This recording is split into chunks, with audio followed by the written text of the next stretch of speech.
Hey everyone, in this video, let's take a look at question 226, invert binary tree on Leetcode. This is part of our blind 75 list of questions, so let's begin.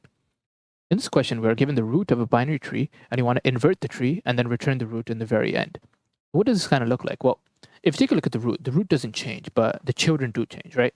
So this entire subtree, and actually maybe it looks better if I do it on Paint here. So this entire subtree here, first of all, it goes to the right-hand side. So initially it was on the left-hand side, and then it goes on the right-hand side.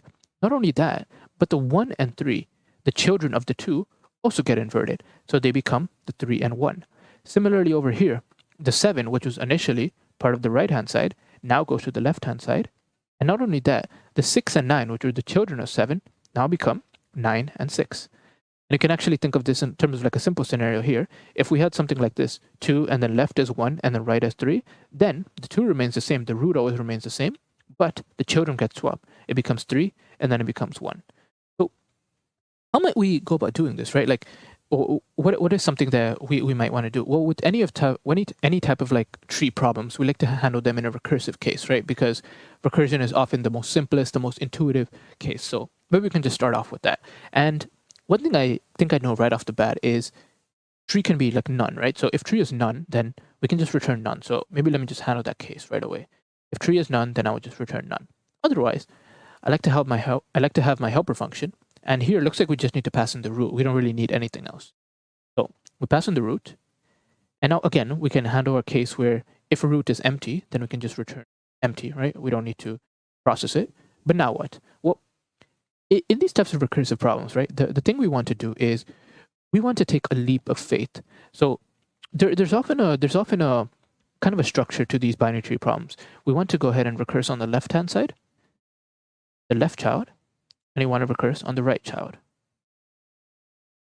Right? We want to do this. Now, we want to take a leap of faith. What does that mean? Well, we want to assume that recursing on the left-hand child, let me go ahead and do this. Recursing on the left-hand child will give me something like this. It'll give me the left-hand child where the children are all inverted. Similarly, recursing on the right-hand side will give me something where the children are inverted. You can see here the 6, 9 becomes a 9 and 6. The 1 and 3 here becomes a 3 and 1. We want to kind of take this leap of faith. That's how you kind of approach these recursive type problems. You recurse, and then you assume you already have the answer. So we assume that from a recursion, we already have this, and we already have this. The only problem is that we have them in the wrong location, right? Because when the recursion returns, this thing here will actually be right over here, right?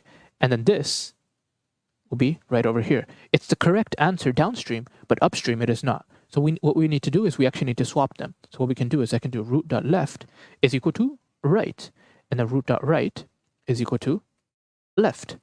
And now what do I need to do? Well, now I basically need to return my root, right? Because let's say I'm at the 7, then I need to be called by the 4, right? So I'm going to return 7, which is the root, back to the 4.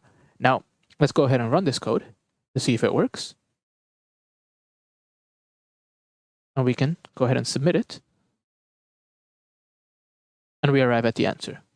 So perfect, that's how you do this question. It is O of n time, because we are basically just going through all of that once.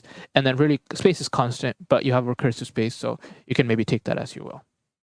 Okay, thanks for watching.